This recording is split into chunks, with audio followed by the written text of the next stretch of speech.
તો hockey world કપના ખેલાડીઓનું Ahmedabad CN વિદ્યાલયમાં સ્વાગત। ડિસેમ્બરમાં તમિલનાડુમાં જુનિયર હોકી વર્લ્ડ કપ યોજાશે। હોકી પ્લેયરોમાં માન સન્માન વધે તે માટે પરિભ્રમણ કરવામાં આવી રહ્યું છે। ક્રિકેટની જેમ હોકીમાં રસ રહે તે માટે પણ પરિભ્રમણ કરવામાં આવ્યું છે।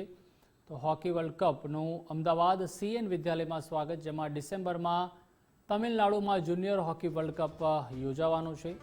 હોકી પ્લેયરોમાં માન સન્માન વધે તે માટે આ પરિભ્રમણ છે તે યોજવામાં આવ્યું છે। ક્રિકેટની જેમ હોકીમાં રસ રહે તે માટે પણ આ ખાસ આયોજન છે તે કરવામાં આવ્યું છે। તો અમદાવાદમાં આંબાવાડીમાં સીએન વિદ્યાલય સંકુલ આવેલું છે, જ્યાં ખૂબ જ મોટી સંખ્યામાં અલગ અલગ ગ્રાઉન્ડ પણ આવેલા છે।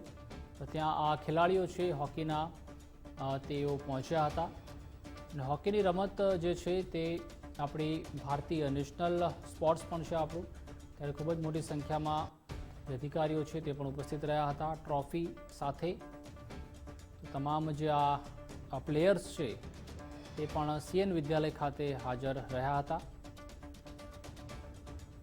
તો ડિસેમ્બરમાં તમિલનાડુમાં જુનિયર હોકી વર્લ્ડ કપ છે તે યોજાવાનો છે, તેની તમામ તૈયારીઓ છે તે પણ આ ખેલાડીઓ દ્વારા કરવામાં આવી છે, કારણ કે હવે 1 મહિના કરતાં પણ ઓછો સમય રહી ગયો છે। ત્યારે હોકી પ્લેયરોમાં પણ તેને લઈને ઉત્સાહ તેમજ જોશ વધે તેના માટે આ ખાસ આયોજન છે તે કરવામાં આવ્યું છે। એક તરફ ક્રિકેટની રમતની જેમ હોકીની રમતમાં પણ રસ વધે લોકોનો, તેનો હેતુ છે।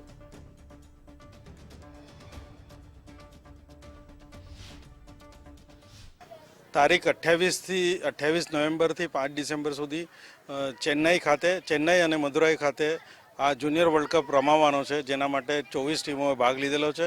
12 ટીમો મદુરાઈ રમશે, 12 ટીમો ચેન્નાઈમાં રમશે અને ફાઇનલ્સ, સેમિફાઇનલ્સ, ફાઇનલ્સ બધી ચેન્નાઈમાં રમાશે।